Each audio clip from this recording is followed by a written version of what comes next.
I feel like vulnerability really empowers you. It's like a strength. There's strength in being vulnerable. Mandate. What's up, family? Welcome to another episode of Mandate, where we talk about anything and everything. We are on season 2, episode 3, and we have some very special guests all the way from down the line, from Napier and from Flaxmere, Hastings, Hawke's Bay. Yeah. And it's an honor and privilege to have them on our table. This used to be the brown table, but now it's the white table. But it doesn't matter. It's still open till Noah. And just want to give it up to Jabez and Peleti. Woo. Thanks for having me. The sound effects even. Yeah, shout out also, thanks for being here tonight. Our heart's really to inspire men, have these open talanoas where we normalize certain conversations, because as men it's really hard to express ourselves, and you guys do an amazing job in the spaces that you guys work in, and we're just excited to have you guys on this podcast. So just for our viewers, just able just to introduce a little bit about yourself and why you're up here in Auckland today. Okay. So my name is Jabez Makawe. This is Peleti Oli. We're both barbers, and that's why we're here in Auckland. We're putting on an Expo tomorrow. It's our first one, Trilogy Barber Expo, along with our brother Via Whanua, another brown brother Tongan. So myself Māori, Peleti Samoan, just my also Peleti. I like to call him the Fire Lax Mayor, because he's actually a councillor for Flaxmere in the Hastings District Council. Also a barber, an inspiration of mine. The man's been putting me on all sorts of opportunities in the barber game. And 5-time barber battle champion. Probably the most decorated barber battle barber we have in New Zealand. So want to introduce me also? When me and those who met, we didn't like each other at first. We can get into that. We'll explain that later. But just this guy's really inspired me along my journey. I've been a barber for a few years prior to him picking up the clippers, and just the way he thinks, it's always forward thinking and really trying to invest in our value as barbers, and also trying to push us to be better. Really honoured to rub shoulders with the brother here, and I saw a lot of myself and a lot of traits or a lot of attributes through him, and just watching him grow when he'll take the leap of faith, even though he's been only in the game for a little bit. So 4 years. 4 years. 4 years. Yeah. 4 years now. We're running our first national expo together, Barber Expo. So this guy's really inspired me. So he's invited me here to be on the podcast with you also. So quite honoured, very honoured. Awesome. Hey brothers. I guess we'll be unpacking a lot of the entrepreneurial stuff in terms of the expo and so forth. But really, just for those who are probably watching and like, hey, what's really Jabez and Peleti all about, and how did it all come about in terms of you guys becoming barbers? Because even right now, there's a lot of young cats coming up, a lot of barbers shops are kind of popping up. So how did it all start for you guys? For myself, I when I left school, I sort of just didn't really know what to do with myself. And then I sort of just fell into each job, like someone was like, oh, there's a job over here. Ended up working in a sawmill or Rotorua. I think I was getting paid $14 an hour. It's back in 2006, or it might have been earlier. Ended up moving to Aussie, Brisbane. And that's where I met, when I met Charles. We were working together at Coca-Cola. That was my first job, Coca-Cola. One of my bros rang me up and he's like, bro, we're getting paid $26.50 over here. I'll be on the next plane, because I was getting paid $14, So when I went over to Brisbane and ended up there 8 years, but in that time met my first baby mama, and and my beautiful daughter JL. But I was never happy because I was going to these jobs and these warehouses every week, and I just get mad anxiety the night before. Oh, I gotta go to work. Don't want to go. There's no purpose behind this. I just thinking to myself, there's got to be more to life than going and stacking boxes all day. You know, didn't want to be there, so I just started educating myself and like listening to podcasts and stuff like that. Because I was trying to find an escape. But you know how it is, Charles, like working in a warehouse, like you can just put the headphones in and you're good. So started doing that. Ended up leaving Brisbane. Went over to Thailand. Lived there for 6 months, and that was just an opportunity to reset because I left everything behind in Aussie, sold everything. Went to Thailand for 6 months, and then I saw those people and I was like, man, they're happy. They got nothing, but they're just so happy. So that was a life-changing experience for me. Ended up being there 6 months. Come home to New Zealand. Had no money, nothing. I got. This is it. I'm not going to go work in another warehouse. I'm not going to go do anything I don't want to do. So I hit my brother up. I was like, bro, can I come stay at your house? You know, finally. Yeah. Because I had no money. So he was nice enough to let me stay on his couch. I was on his couch for maybe a year and a half. You know, and that was tough because he had people in his ear saying, bro, you tell your bum brother to get a job. But I told him, I said, like, I'm going to find something that I love to do. That's what I'm going to do. And because he's my brother, he trusted in me. Anyway, when I was in Thailand, I started growing my mullet. And then one day my brother was like, I want to get me a mullet. And I was like, bro, just grab those clippers. And I'll see if I can do it, because I always enjoyed going to the barber shop. Yeah. Shout out to Benson over at Soul Cuts in Camera. Always enjoyed going to the barber shop, and I was cutting his hair and I was like, oh, maybe this is it. Maybe I can make some money doing this. You know, because I sort of just lost track of time, and I was just like, man, if you can get paid to do this, well, then I'm going to be happy. So yeah, after that I was like, man, I'm just going to teach myself how to cut hair. Didn't know anyone in the industry. So I just jumped on YouTube, started learning. Within 2 months I was in a barber shop. But how I got there is I just went, like, just got obsessed for 2 months, learning everything I could about cutting hair. So only a few people. It was in a small town, Reporo, just outside of Taupo. So there's not many people around that I could practice on. Yeah, and then it was getting close to Christmas, 2017 leading to 2018. And I thought, man, I got to make a go of this. Like, I've been sitting around at my brother's house for a long time now. So I started an Instagram page called Bears the Barber. Posted my 9 best pictures. They were from the best angle, so maybe they look good. They're still on my page now. Catfished everyone. Went and followed all the barbers around New Zealand. Because I knew they'd look at my page. Like, the least they'll do is look at my page. I didn't know, because I didn't know anyone in the industry. I didn't know Peleti yet. I followed Peleti, but he didn't even hit me back. We'll get into that afterwards. But anyway, I got an offer that night. Like, the night I made that page, I got an offer. Put it out to the universe, the offer come back. My bro Kerry at King's Union Barbershop down in Napier gave me my first opportunity. My daughter was in Napier with her mother. So I was trying to get back to my daughter as well.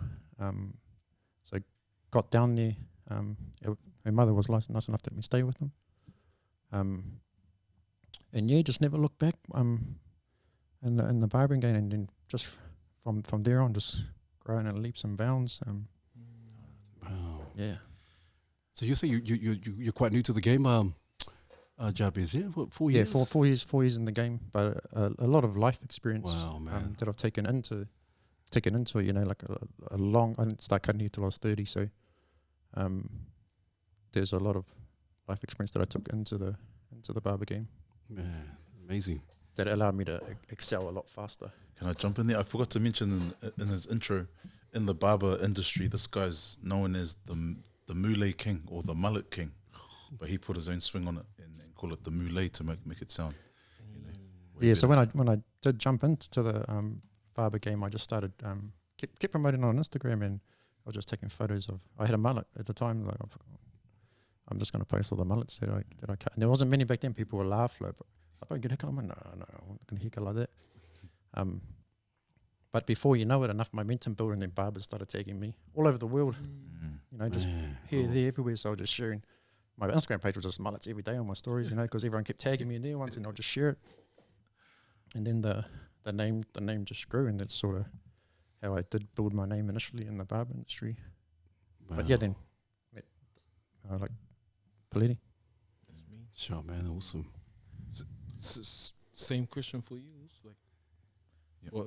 How'd you Get into start? barbering. Cool. Oh yeah. For me, I went to Hastings Boys High School. I think it was around when I was fifth form, and one of my good Māori friends from Huntley, he moved down to Hastings. We were sitting in class.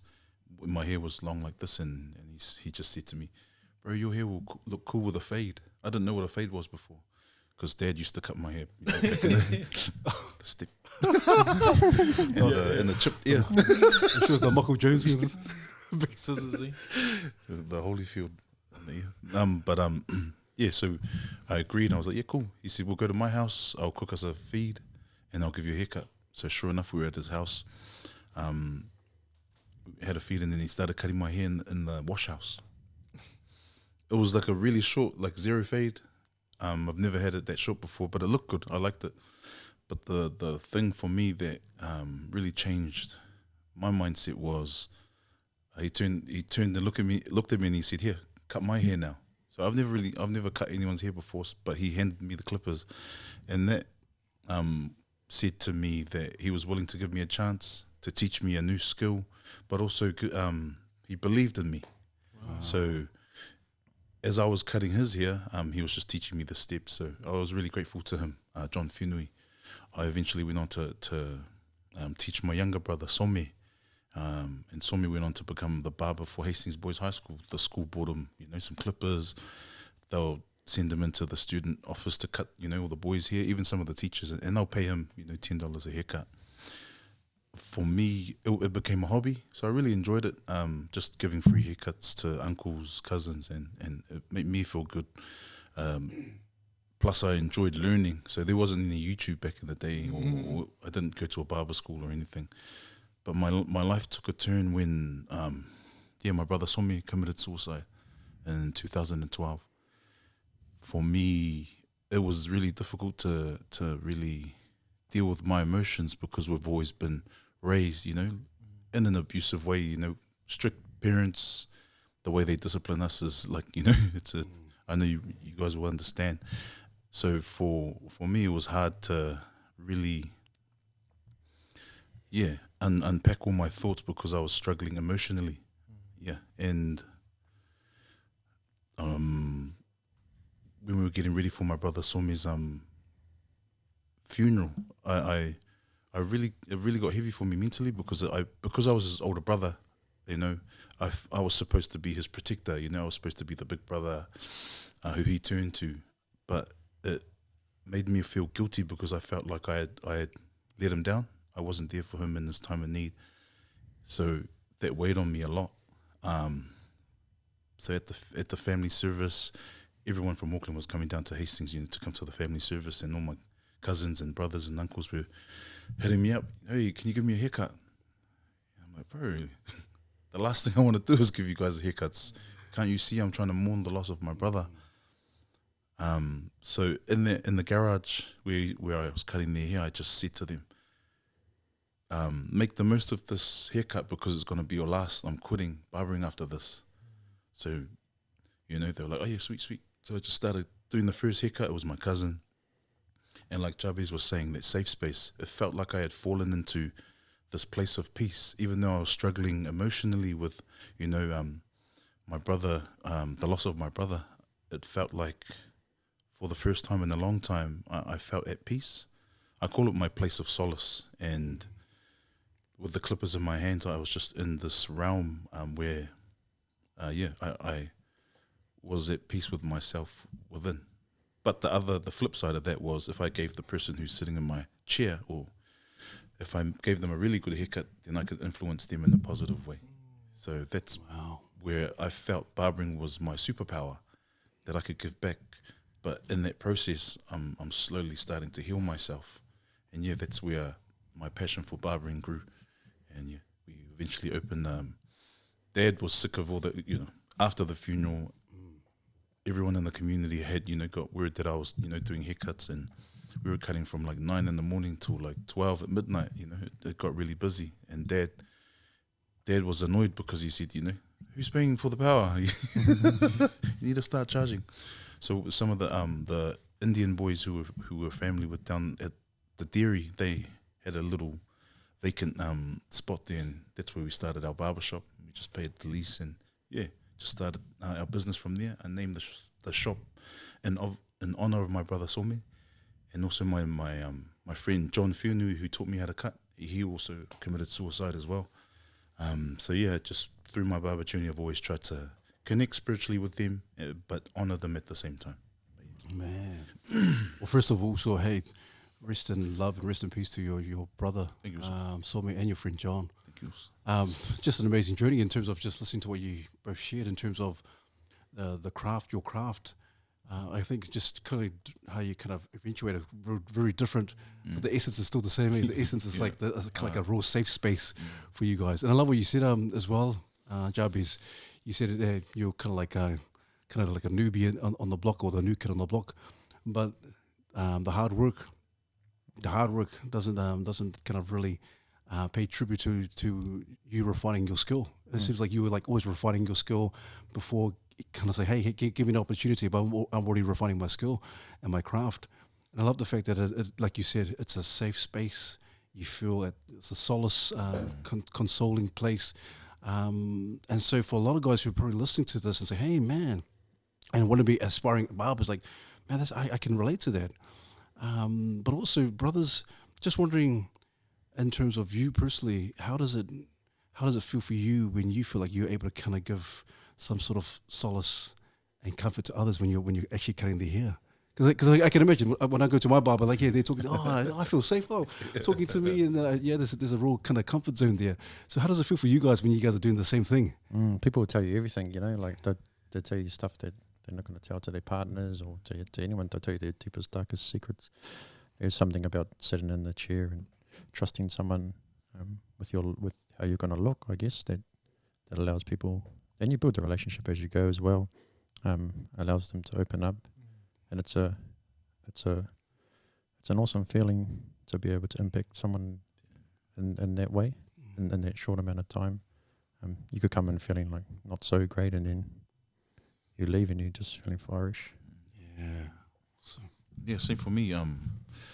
Like I mentioned, I felt like it was my superpower to be able to make someone not only look good but feel good.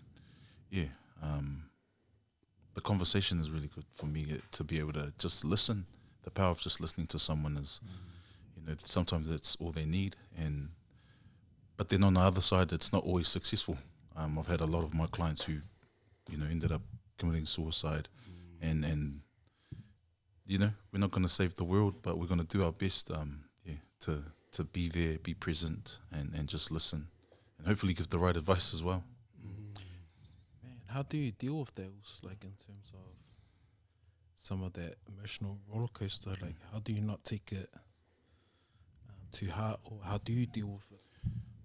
I know that also, he's got his own story, but like for me, I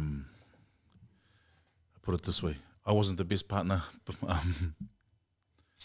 to my wife, or she was my girlfriend at the time. But we were having an argument the night of my brother, taking his life, and I think we were arguing because I had cheated on her, and she was kicking me out of our house. So I was like packing my stuff and thinking I was cool. So my house, or our room was next to my brother Some's room, who committed suicide. So as I was walking past, I looked at my brother thinking I was cool, like I was the man, like, yeah, what's up, mistreating my partner. And the look that he gave me was, a look like sad. He was really sad and needed me to, needed someone to talk to. But I I didn't give him that time, and I didn't respect, what he was going through because I was too caught up in my own emotions. So that night, he, took his life. And for me, when I do talk or cut my clients in the barbershop, I try and give them that opportunity that I didn't give my brother, and that's what pushes me all the time. And dealing with it, it gets hard. It does get hard, but I try my best to kind of recharge my batteries with things that I enjoy doing, like music or hanging out with my friends or my kids. Yeah. Thanks also for sharing that. No, well, man, all good, all love. Yeah. Yeah, man, that's some raw stuff. Yeah. Also, and I thank you for being honest. Oh. It is the honesty and the rawness and the openness about you sharing that, even about your wife, and that's what it's all about. It's about us as men, kind of encouraging each other and getting rid of all the rubbish that there's those barriers and those walls or the fronts that we kind of put up about ourselves and all that kind of stuff.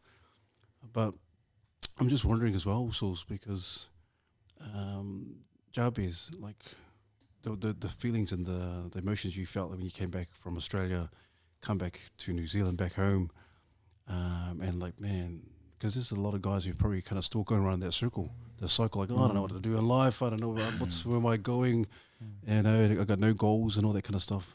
But you something kind of light that fire. Please tell us, what was that switch when you said, you know what, Barber, it's the Barber, I'm gonna do this. What was that switch? It's pretty simple. You have to be willing to start again, and that's the hardest thing, is to start from the bottom, because no one wants to start from the bottom.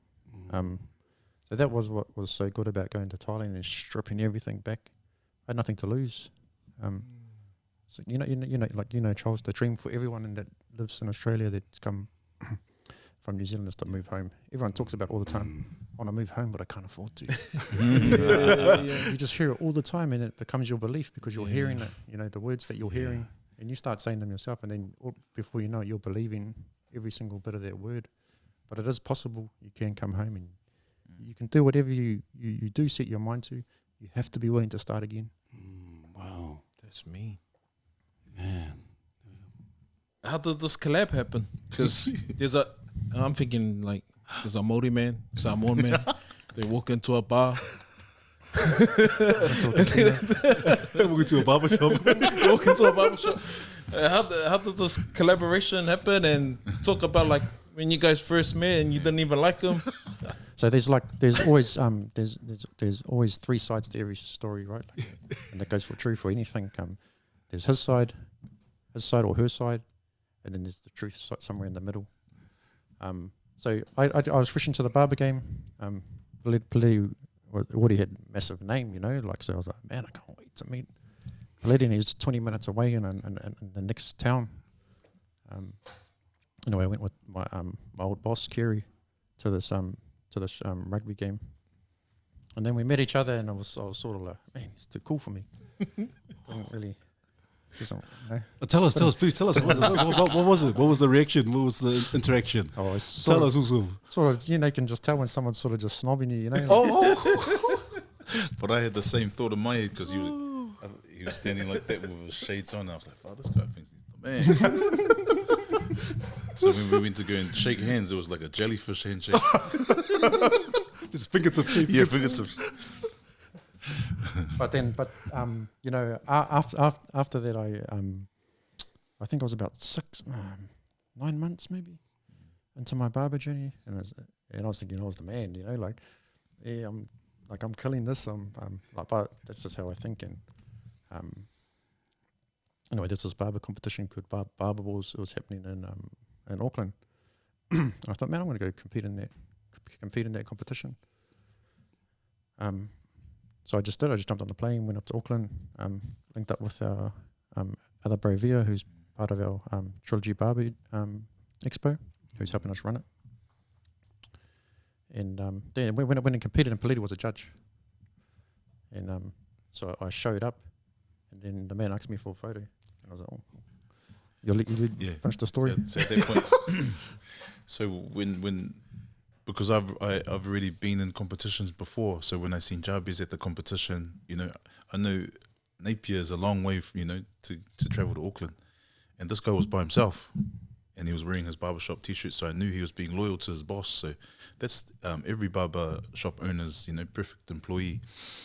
And he was putting himself on the spot, being vulnerable to, the judges and the competition. So I saw a lot of myself in him. So immediately, after the jellyfish handshake, he earned my respect straight away, because I understood what he was going through, the pressure of going into competitions, putting yourself out there, because no one wants to, be embarrassed up on the stage. So yeah, straight away, I just like, can I have a photo, man? You're the man. And that's where it started. And then I jumped on stage to the competition, and I was thinking, leading up to the competition, I'm thinking, man, there's no way you're going to get nervous. It's just cutting hair. Like, how could you? People keep asking me, you think you're going to get nervous? Like, just cutting hair, do that every day. Jumped on the stage. As soon, the moment the clock started, hand was just shaking. And I remember Peleti walking past with this piece of project. Oos, how do you do it? Oh man, I nearly quit that competition. We did these 3 haircuts. The first 2, and I just couldn't stop shaking the whole time. Started getting real down on myself, and I thought, I'm just gonna tap out.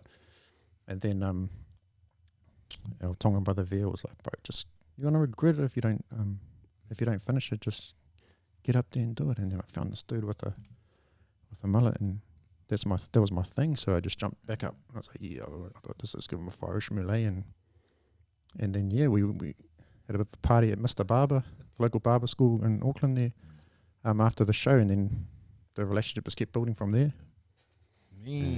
But the thing that so we obviously squashed our beef at the party, but the thing that really inspired me about Jabez was how we were kind of standing there, and he looked at me and he goes, "So what's next?"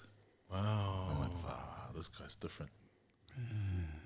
Yeah, we had a conversation earlier, and it'd be cool if you could share it about like how you mentioned that Jabez has changed the game for sure. I've been in the barber game for a while now, and it's quite traditional. It's quite repetitive. Other than the hairstyles and that, the industry has its own culture. But when this guy rocked up, it's like he blew everyone out of the water just by being his genuine self, like authentic self. Making the mullet cool again, and having his own swag, his own terminology as well, and it's different. But the big thing that everyone knows him for was trying to raise the value with the prices that we charge, because a lot of the barbers are got skills, but are only charging $10 to $20. Yeah, how much are you charging now? $70 now, but I started out at $20, just like everyone else. Straight up, I loved it. I loved it. I loved it. The value, the value. Hey, you put a number to your talent, your skill, and you have to in this day and age. People are like, oh, and that's like how we are in terms of our culture as a people. Oh, that's right. That's right. Also, $10, whatever you can give. But the craft, man, you guys have refined your craft. And that's a talent in its own. And so I love the fact that you say, hey, the value of should be this $70. People are like, hey, what the heck, $70? Yeah. But bro, if that's your talent and you believe in your skill 100%, that's how it should be, man. And it might be more next week, eh? Yeah, well, it'll be 100 soon. But that's the thing with Jabez, like, he's only been in the game for 4 years. I've been barbering for, over 10 years. And it was hard for me to put my prices up from $15 to like $20, $25. But I felt like that was part of my culture as well. Like, being humble. Like, okay, cool. I'll take the $15, or I'll take the 10 fish that you're coming with. Like, it's all good. But then he's challenged me to push. You're worth it. Your skills are good. Charge 50. So the first day I charged 50, he messaged me. He's like, congratulations, bro. I'm proud of you. Wow, that's awesome. I just want to jump in there. Yeah. Just in case there's any barbers out there that are watching. I did start at $20, and I moved from 20 to 25, 25 to 30, 35 to 30 to 35, 35 to 40, 40 to 50, 50 to 70. I was shit scared every time, So don't be scared. You're always going to find new clients. You're going to lose some. That's the goal. You want to lose some because we've only got one body. It can wear you out cutting hair. And not only physically, but also mentally and emotionally. You're taking on a lot of people's stuff all day, every day, and it can drain you if you're trying to do 20 haircuts a day. you know. So that's why I'm so big on just raise your value. You're going to lose people. You're going to get new people that respect you, they respect your time, they respect your value. And you can lower your workload, you know, work smarter, not harder. How do you know when was the right time to raise your prices? So it works like this, like works on supply and demand, right? So the very first thing you got to do is you can't just go raise your price straight away. You guys have just been in the game for like.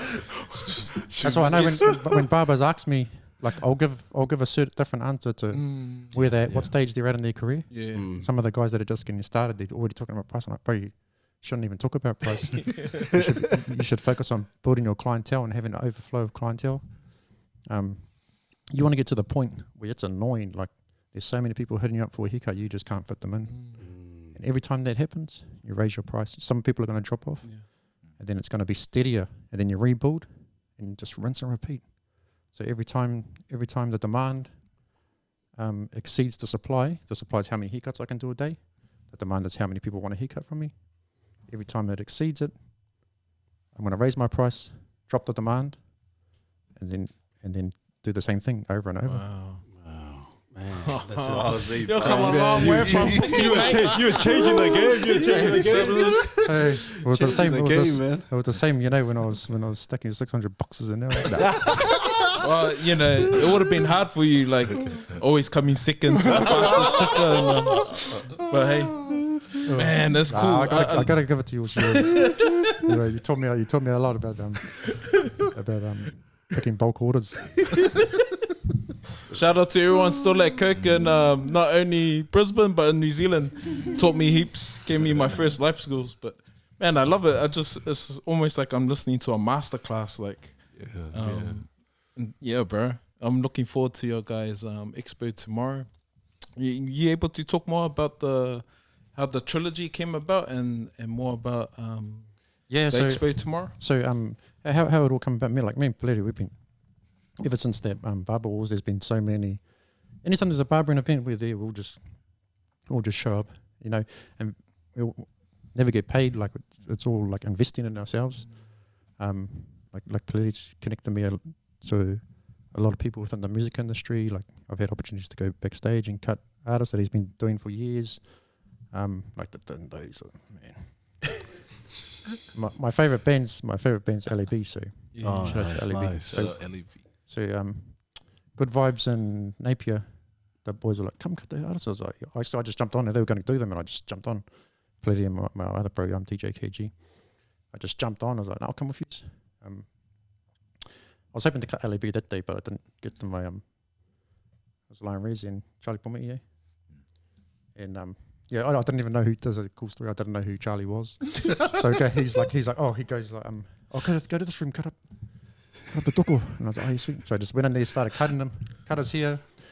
This guy comes in, Johnny's here. And then afterwards I was like, yeah, I'll get some content from my Instagram. And I was like looking at the lineup. There was no three houses down on there. It just said General Fire. So I was like, sorry, John. Must be 1814. So I grabbed my camera. I was like, Giovanni, just cut up the brother Charlie from 1814. And the whole room, the whole band's in there, General Fire's in there. They just erupted laughing. Oh man, Bro, did they think you were kidding or just? Yeah, they thought I was kidding, but I was real. Oh man! Shout out to you, Doko. Shout out Charlie. But that was your like most viewed video, eh? Yeah, at the time, yeah. But so anyway, like I was like, man, I want to cut LAB. You know, we ended up going to Good Vibes and it was here at Hawke's Bay. There's a venue called Blackburn. It's like a really dope outdoor venue. And they were playing there. Peleti was cutting one of the band members from LAB, and I seen him. I was like, I messaged him. I was at the gig just watching, and then he's like, let's come link up. And then I went over to have a chat. He's like, I want to go backstage. I was like, hell yeah, I want to go backstage. So then he's like, just follow me, act like you're supposed to be there. So we just walk up to security, got the man gives him a drink. He says, oh, you look thirsty. Gives him a drink and then lets us through, just walk through, and then then I'm watching LAB from on the stage, and I was just buzzing out, like you could just feel the energy from the crowd, and I was like, oh, this is amazing. Peleti went home to his wife, so he like, and I was like, man, much respect to you, but I'm staying here. I was just like, just stay there till you get kicked off. And so those are the kind of opportunities or stuff that we've done. We've done other events as well within the barbering industry. And last year, Via, the other brother that we've been talking about, he messaged us and he's like, boys, you want to put together an education tour? And we were like, we were going to do an education tour together anyway. Yeah. Well, why not? Like, he's another goat in the industry, so why not team up, and then I'll let you take it from there. Yeah. So yeah, me and like Jabez mentioned, we were visiting, attending lots of barbering events, and yeah, we were keen to. Well, we linked up with Vea, got our plan together, and we came up with the name. Jabez came up with the name Trilogy, and Trilogy represents the 3 different styles of barbering. So you've got traditional, urban, and then contemporary. So I'm obviously urban. The Usos contemporary, and theirs are traditional. So that's our flavors of barbering, and that's the Kiwi flavor of barbering in the industry. But yeah, we traveled the North Island with a sold out tour, and yeah, we had a lot of fun. We learnt along the way as well. But yeah, this guy's the man with the marketing. Man at marketing. I was like, you know, in that time space before I started barbering, and I'd come back to New Zealand, I was just, like studying marketing, studying that kind of thing before I'd even picked up the clippers. So once the transition, once I picked up the clippers, it was easy to think in that certain way.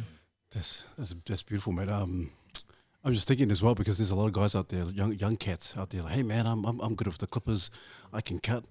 And I think a lot of guys might get caught up with the look of the image of, I'm a cool barber, I can do the lines and all that kind of stuff.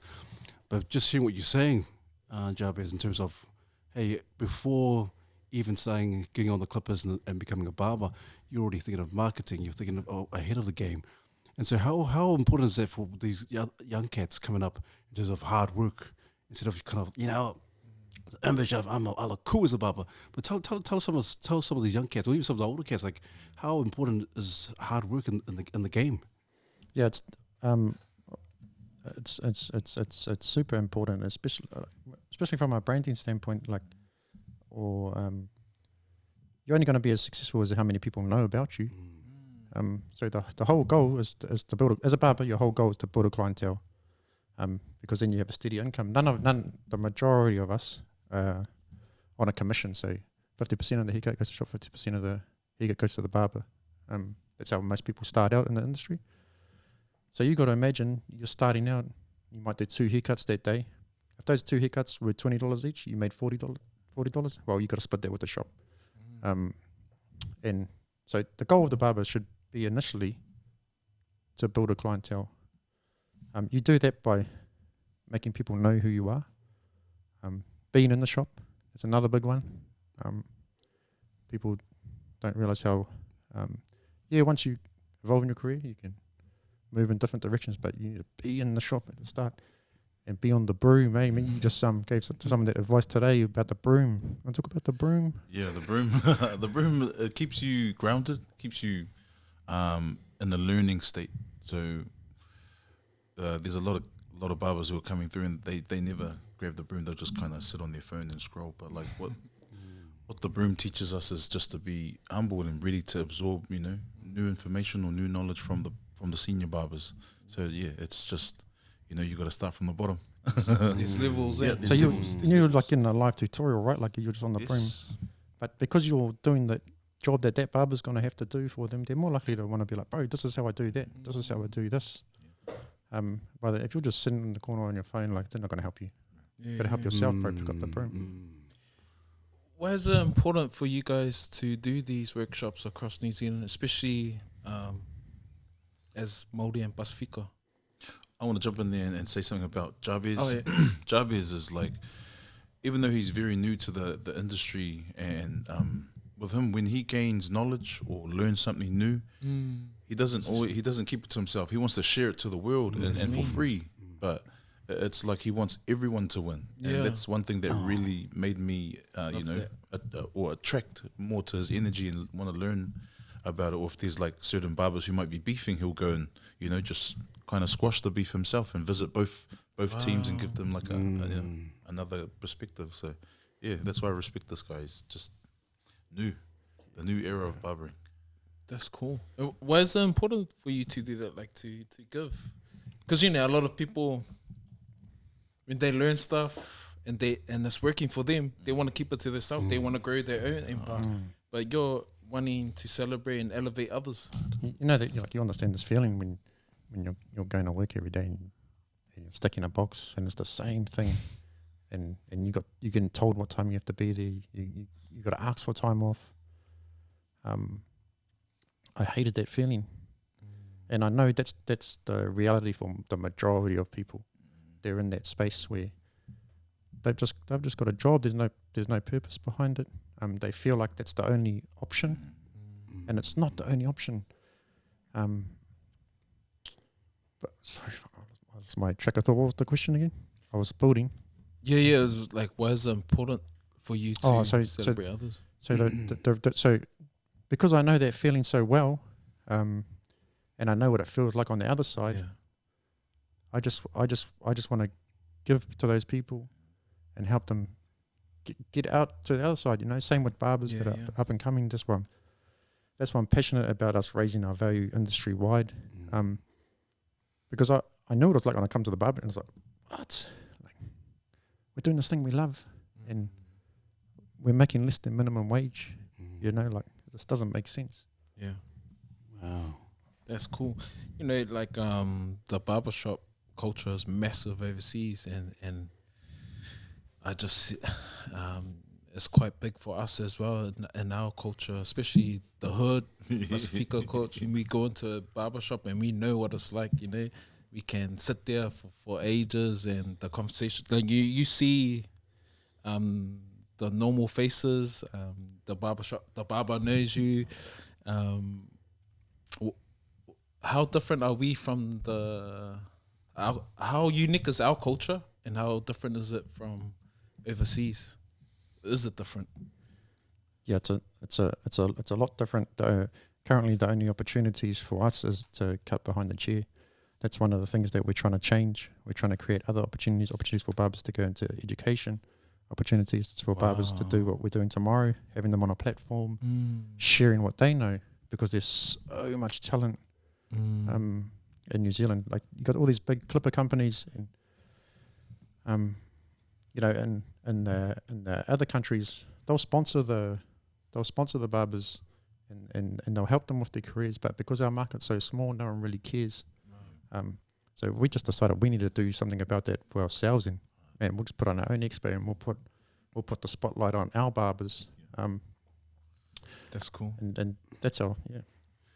In terms of are we the same? I feel like we have our own flavor. Our own style. A lot of the barbers international, they really focus on enhancements. Like, if they don't have a beard, then they'll paint it. That's the American. Just jump in. That's only in America. Yeah. Oh, America. Sorry, America. Yeah. But for us, we focus on our talent and our skill. So, and part of this expo is to really promote, like what Javi said, was really promote our brand of barbering on an international level, and not only just the barbering, on the client, but the conversations and the conversations around mental well-being and promoting those talanoa in the barbershop. Where we believe we set ourselves apart from the rest of the world, with Māori and Pacific Island culture, is the culture is based on community. So that's where we see. That's why we're bringing everyone together tomorrow, and that's how we've sold this. That's how we've sold it. We've sold it as, guys, you've got to come along. You've got to network. We need to meet each other, because that's how we met. We met at a barbering event. All these other people that are on the show, we all met them at barbering events. Sean the Barber, Matt Brown. We met at barbering events, built the community. Now look, the industry's rising. See, That's you guys are kind of like, if you really think about it, you guys are kind of like real pioneers in terms of, obviously there's been other expos or barber expos, but for you guys for doing it for the Pacifica and our Tangata Whenua. And for barbers. Yeah, and for barbers, you're absolutely right. And so you guys are pioneering something that's just very new, very entrepreneurial. But I love the talanoa or the conversation in terms of how, obviously you guys have put in the hard yards, put in the hard work. But also I'm very interested to hear your thoughts more so in terms of, because there's, like I said, there's some other guys, young cats out there, other barbers out there, even some of the old barbers who've been out there for years doing the mahi, doing the work and all that. But what could you say to those guys? Because obviously every day is not going to be a good day. You're gonna, and you mentioned it, but mental wellness, mental well-being. There are going to be some days where you're like, oh man, this is just, I had enough of this. I don't want to do this. I don't even touch the clippers anymore. I don't want to cut anyone's hair. But what can you say? And what do you guys do? But more so, what can you say to those guys out there, or men in general, when you're having a crap day, you feel like giving up on your goals and the dreams and the business and the entrepreneurship that you guys are doing? What do you say to those guys, and how do you cope with, like, you know what, I'm not giving up. I'm just going to keep rolling, keep going. Can I just tell a story? Yeah, go man. Perfect opportunity. With that question, you know, it's exactly like you say. Like, sometimes it's hard to be there. It's hard to show up. You know, especially for me lately. Like, been going through a relationship breakdown. Been hard to see my daughter. And that's made it hard to show up at the shop. You know, some days I don't even want to get out of bed. And then, but I have to, like, those people are relying on me, so I have to show up, and then I have to cut their hair and I have to put on this, you know, because they're paying me for the service. So it's not my place to unload my problems on them, you know, and that's because I've only been in the industry 4 years, like, that's the first time I've really gone through that whole space, and it's been tough. I'm lucky to have my also Peleti supporting me through it. Like, man, if he feels I'm low, he's on the phone straight away. But it's been tough to just show up for those people that are sitting in the chair when I'm not there myself, you know. So that is tough, and I feel like that's not talked about that much, eh? Yeah. So, how have you been dealing with it? I've been going to therapy. So I've been Childhood, nah. Yeah. Honestly, that deserves it, because it's not normal to do that also. and just so we know too, my therapist is $210 an hour. That's right. So just so you That's know, why we're raising the value, when you guys are coming for a $70 haircut, hey, that's a deal. Jabez, the question is he worth the value, or should they? Man, he's so worth it. Like, he's allowed me to unpack a lot of childhood trauma that I'm working. I grew up in a violent household and watching my mum getting the shit beat out of her, and that taught me that I wasn't safe as a child, you know. So moving into my adult life and getting into relationships, it's hard for me to open up in that relationship because I'm already on the defense.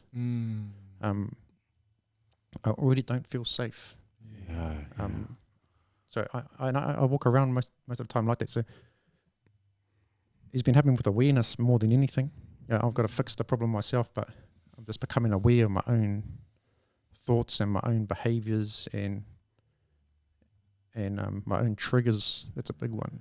The triggers, the things that are triggering me that a normal person, they might not react that same way. Because of the way I grew up, that's how I react, you know. I think we all have those certain things and for our own different. Yeah. Thanks for sharing that. Also, I'm just, because, you know, when we talk about therapy, especially in Pacifica, Māori circles, and even as men, man, it's like, it's taboo. Like, we don't go there. Why do you need to get therapy? Is something wrong with me? Or we're always told, oh, you need to harden up and deal with your shiz. And how hard was it for you to, like, swallow your pride or go, man, I need this? Was there people that helped you? The point that I'm at in my life now, it wasn't too hard. From the first time me and Peleti went on a road trip, the man just started opening up like I've never heard anyone open up before. And I was like, well, he's talking about, you know, being molested as a child and stuff like that. It's things that Peleti speaks about openly. Wow. And I was just going, oh, this is weird, like, Mm. because that was the first time someone's ever like spoken that honestly Yeah. around me, you know. And then Peleti learned that from Matt Brown, like, who's a Yeah. pioneer in our industry. From She's Not Your Rehab, and like he's the same way. And being around them, it's just allowed me to, like, when it come time to go to therapy, I was like, you know, it was like nothing. Peleti was about to start charging me, so I had to go. That was my wife. Start charging her. That's mean. And it's helped you also? It's helping. It's helping me. I would say it's sort of like when you first go to the gym. You know, Yeah. you first go to the gym and it's hard, Yeah. and you're not seeing much progress. But you are making progress. You just can't see it yet. Nice. And then it gets to that point where it's just like, you know, Yeah. I'm sort of at that Yeah. point now, but I'm going to stick with it. Cool. Sure, also. Nice. Peleti, your thoughts on the same question? Like, Yeah, for sure. Like for me, I try and find things that I enjoy doing, but that doesn't always work. So yeah, I went and saw a therapist as well. I know, like you mentioned, wow. of course, like it's not normal for us to go, Yeah. and, you know, tell all our dirty laundry to someone. But I moved down to Christchurch, and for that purpose, Wow. when I seen Matt Brown's story on YouTube, and for me, you know, obviously we can't talk about it as Samoan. You know, it's like it's embarrassing, and you know, you bring you bring shame upon your family name, and like I understand that pressure, but then what really intrigued me about Matt sharing, he was sharing with so much strength, and I'm like, man, how do I get that? How do I get the power of healing that he's speaking with? Because me being, you know, sexually abused when I was younger, or Melissa when I was younger, I was still kind of burdened or trapped by those emotions, and I never really dealt with it. So I moved down to Christchurch, and yeah, just hanging around Matt, I got used to those conversations. Wow. So then returning back home, man, I was like telling anyone, you know, just opening up. But I feel like vulnerability really empowers you. It's like a strength. There's strength in being vulnerable. But I still needed the tools to manage all, you know, this new information, this new knowledge. So going to a therapist was really beneficial for me. Even just talking, it feels like you're unloading a lot of weight off your shoulders, but then they give you some tools that you can use. Wow. And my main journey now is to give back to my wife, because I, you know, really mistreated her. Wow. Yeah. And now understanding, like, she was my, you know, everything. And understanding that, I was a piece of shit. I was an asshole. I was a womanizer. And you still stood by me. You still stuck with me. So now I'm going to give you all those years back and more. And I'm going to, like, treat you like my queen till the day I die. You know, like that kind of love. And the more I do that, all the negative, you know, trauma starts to kind of melt away from me, and I can start to really feel the love. Not only does my love for my wife grow stronger, but the love for myself. Because I really felt unworthy, you know, like with my past. And now I'm able to love myself. I can love my kids freely, you know. So, yeah, therapy is, it's really, really, positive. Wow. Yeah, that's so cool. So I like you said, freely, just freely be yourself. I think that's a lot of us, whether men or women, in terms of being authentic, just being yourself. And I love the fact that you guys feel free just to be who you are. And it's and a lot of men might be watching this and say, hey, why are these guys going to talk to a therapist? And it's not normal, you know, especially for Pacifica and Māori. Like, it's not normal to go to talk to some therapist. But hey, I think that there's something that we need to learn. All of us as men, we need to be able to talk, really have the talanoa, the kōrero, and really be able to be open and honest. And I love the fact that you, Peleti, is like, hey, whatever the road trip you guys were going to, and you're like able to just kind of share everything. And we need to normalize that kind of kōrero in terms of, let's just, hey, this is my brother, I'll share with him.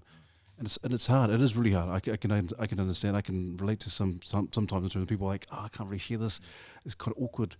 But how has it been for you two both? And to just be, are you able to share to anyone and everyone, or is it just I'll just just mention on a few? that's my A few. fault. You have to kind of share that, right, there's a time and place. Not just random, hey.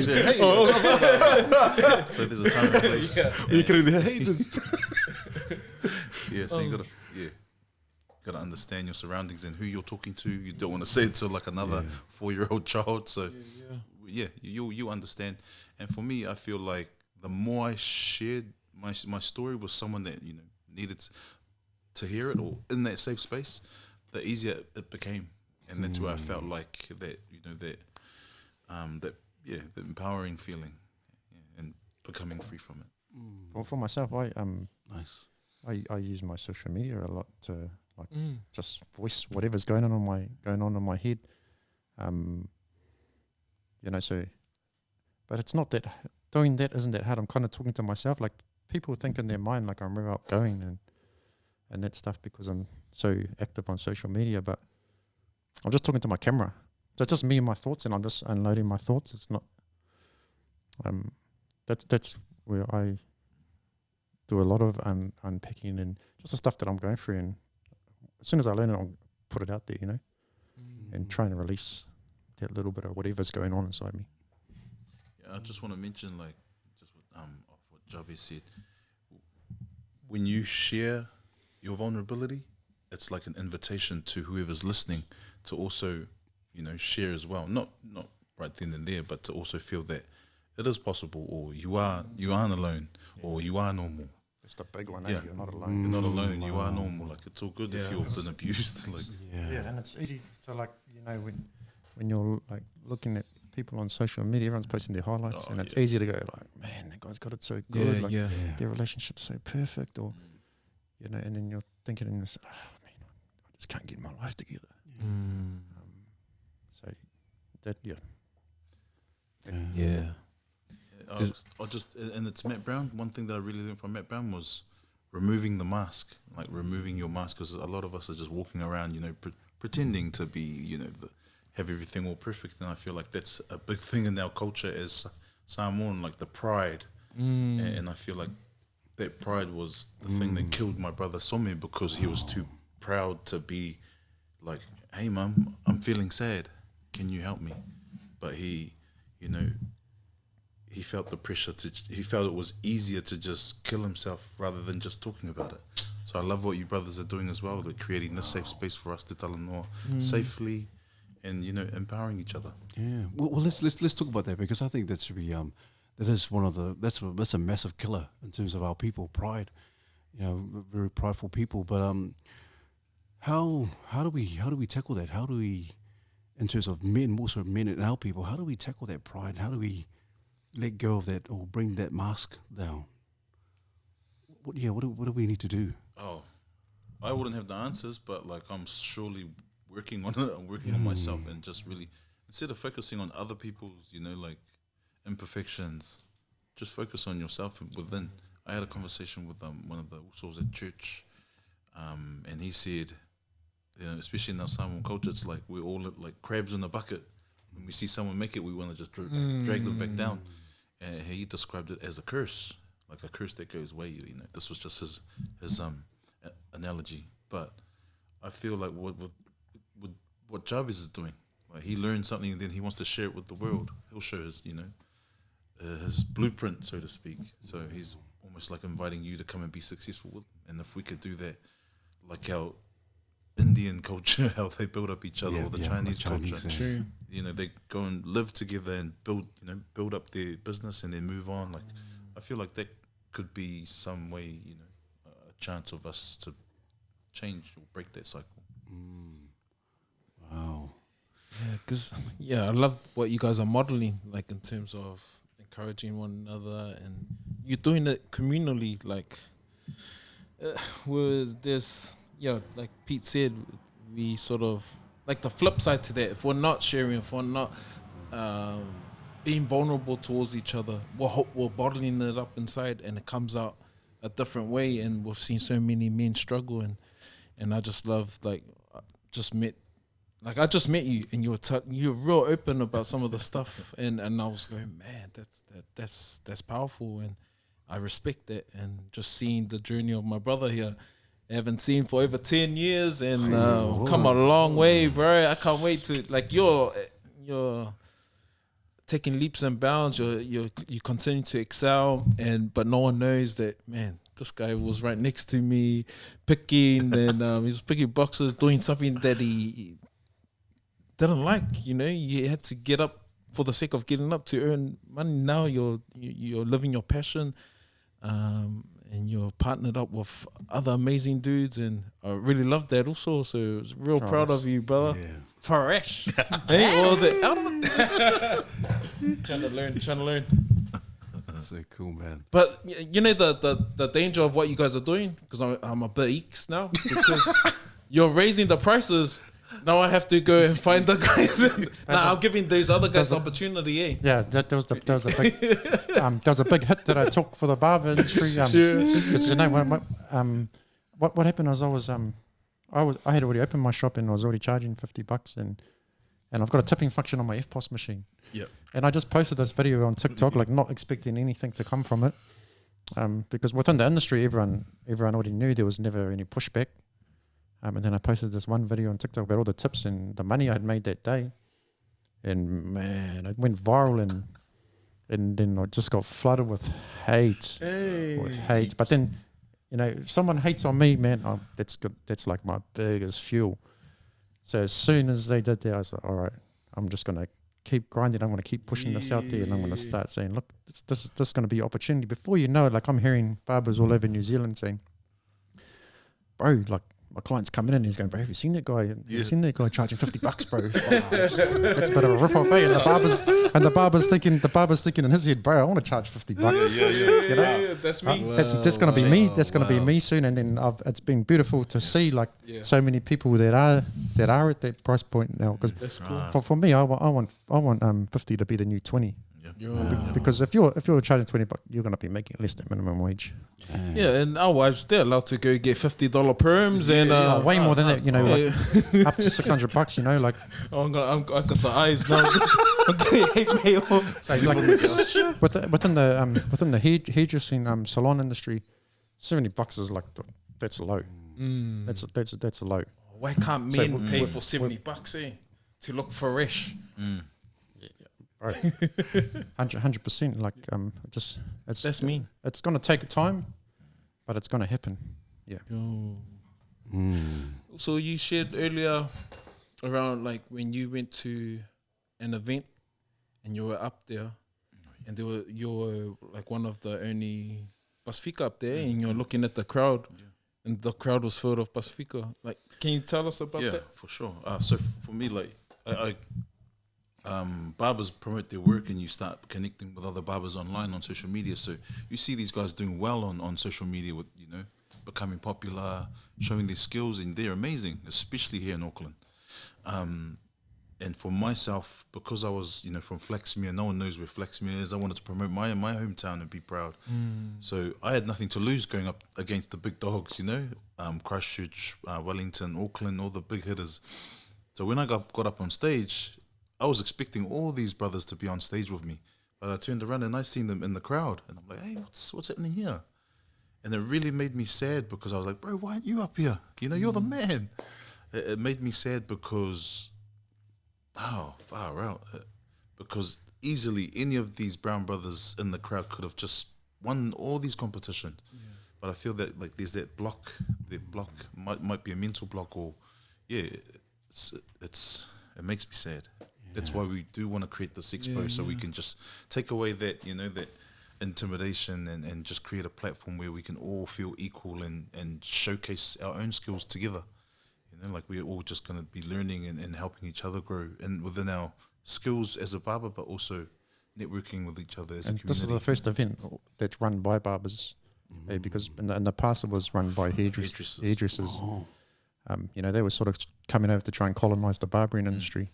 Make money off the barbering industry. Yeah, but so our event's for Barbers by Barbers. So you guys are taking it back, eh? Taking it back. Well, because you brought up a good point, Peleti. You said you went to that expo, looked out in the crowd, all the brown faces out there, and you knew some amazing cats out there. So you guys are pretty much outliers in terms of, meaning you guys don't think inside the box. And so what made you get out from the crowd onto the stage? Tell them, because like, hey man, come on brothers, tell them. For me, because I had lost my bro who taught me how to cut hair, John Fianui, and my brother saw me, he was the barber and he committed suicide, so that fueled my journey. And I just wanted to tell their story because their life had ended, but then it doesn't have to end there. I wanted to honor them. So what bigger platform than to come to Auckland and jump on stage with a crazy haircut, with a big flex me on my t-shirt and tell my story, represent my hood for my people. That's what inspired me. And if I lost against myself because I was coming as an underdog anyway. I know all these other barbers are better than me, but I just, that was my main inspiration, was to tell my brother Some and my brother and my friend John Fianui's story and keep their legacy going. Man. Just to add on to that as well, Peleti and I, we're both very creative. So which means we'll have a lot of ideas. We don't necessarily always follow through on those ideas. So that's where the strength comes from our Tongan brother Via. He's real plan orientated, and he can get us moving and just say, no, let's do it this way, do that. Because we'll come up with the meanest, craziest ideas. But when it comes time to take action, we can procrastinate a lot. I just want to add that little. Yeah. But we all bring our own strengths. Like I said, he's the marketing guru. There, he's organised, really, really business savvy. And I'm just the wingman. No, please, like I'm the hype man.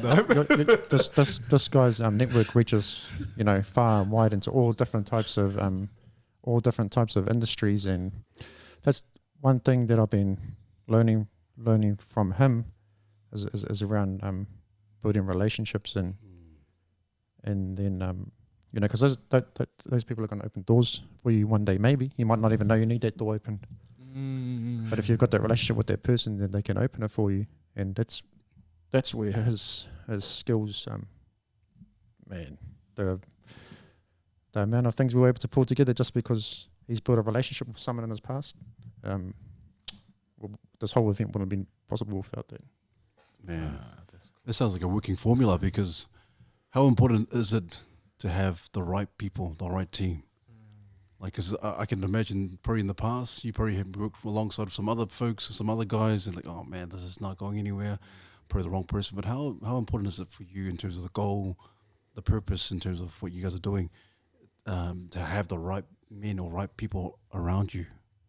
We're also driven to raise the bar for the industry, for everyone, not just ourselves. That it's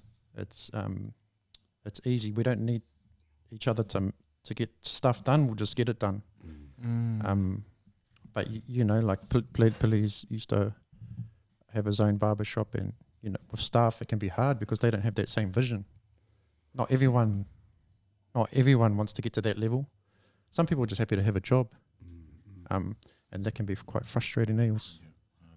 I feel like with us, because it might be because we're a lot mature as well, like, we're all in our 30s, and we all have the same vision to raise the bar and barbering, but also give opportunities that we didn't get.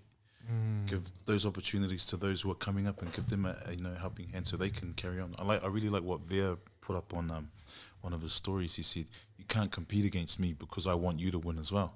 And that really opened my mind, and that's what we're all about. Speaking of raising the bar, there's this Barber Expo in America, and like obviously the American industry is way bigger.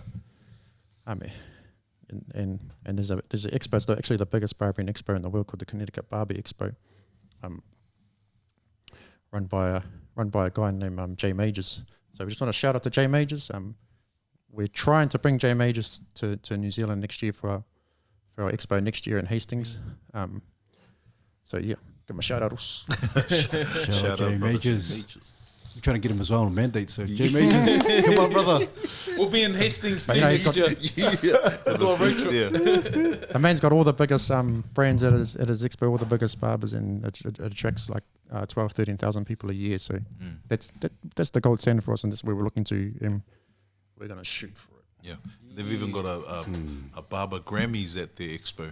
What? Yeah, Yeah, we're actually giving because this isn't going to go live tonight. I can tell you that we got the actually, plug, exclusive plug. yeah, but exclusive plug. We're about to give away 3 awards. A breakthrough barber award, Community. a community award for dedication to the barbering community, and then a legacy award. These 3 awards that we're giving away. Next year, it's going to lead into a awards dinner for the whole industry. So, we're just planting that seed. That's cool. Now, Me. and these barbers don't know. Wow. We're about to. So you guys got the exclusive. Well, do you want to mention their names now? We're about to yeah. Exclusive. We can mention the name. So the breakthrough barber of the year is named Tyrone Clark from Cutthroat Brothers Barbershop. Tyrone. So Tyrone's on a show tomorrow. He's opened like 3 barbershops in the last year. Like he's just in Circle in Hamilton. So he's really put a stamp on the industry in the last year. Won a bunch of awards, and this is going to be the biggest one, of course. And then you want to just speak on the community award? Yeah, the community. That's Maddie. Yeah, cool. Sorry. So yeah, obviously this guy needs no introduction. Mateo Brown, founder of She's Not Your Rehab, and you know, I could say I'm a product of his work as well. You know, so I'm really honoured to be presenting this award to Mateo Brown for. Yo, Matt Brown. Also. So, Matt, you won the award. Sabotage it. And so we got one last award, and that's a legacy award, like someone who's been in the game for a long time, who's dedicated a lot to the industry, and so that's going to Julian Maloney from Maloney's Barbershop, and you know he's been running his shop for 20 years now, and he's always involved in the barbering community and helping out wherever he can. That's so cool. So he's getting a legacy award. Props to you. Legacy. And then we're gonna bust them a massive haka. Are we? Yeah. You're leading it. Well, who's the host? Is it Chris Rock the host? For the One day. Oh, that's awesome, cool, awesome. man. Yeah, well, we'll sign some forms that we won't release any of these names before tomorrow's expo. That's so cool, Shot Brothers. Shout out to all the winners. When you end up watching this show, we knew first before you did, but just want to honor you, honor the work that these brothers are doing, and I love it, man. Let's celebrate and elevate one another. Keep on pushing the envelope, and yeah, let's see each other win, eh? 100. Respect, man, to you guys. What really fascinates me is, yeah, sometimes we read a lot of books about other men and other people doing some amazing stuff and amazing feats, but we're sitting amongst some 2 men who are actually doing some amazing things. Kudos to you guys, man. Props to you guys, because I think, you know, we can read all these success stories and all these people doing amazing things, but you guys are actually doing it. And so my question to you guys is like, man, what's the mindset? How do we get to that point? Like you said, raising the bar. What's the mindset for someone, and also for our people and men? What's the mindset that kind of like, man, this is what needs to happen? And before you say something, like, even when you don't have it all together, like you've just shared your stories when you're still going through this journey, what's that mindset? Yeah, I just lit up when you asked that question, because on the van right here, Peleti looked at me and he said, you know, it's crazy to think that we're only just getting started. After everything we've done, That's me. we're just getting started. You know, and that's the mindset it's always that mindset of we're just getting started. And celebrating in between, like we can go for so long, but then we always try and find time to really celebrate, and then let's go again. So you're like other people might think that, like, because in our minds we're like, man, it's just the beginning, you know. Like the vision's so big, that where we're at now, it's like, and there was a time where we sat down in the Vietnamese restaurant, just writing down some goals. That's 2 years ago now. Yeah, 2 years ago, and Jabez was able to, find that piece of paper. We were just looking at it. We're like, whoa, we've done all of these things, but not realizing. So what gets you to this stage? Obviously, you've got a vision. You've set goals. What gives you the drive to want to succeed or like do something that no one else has done?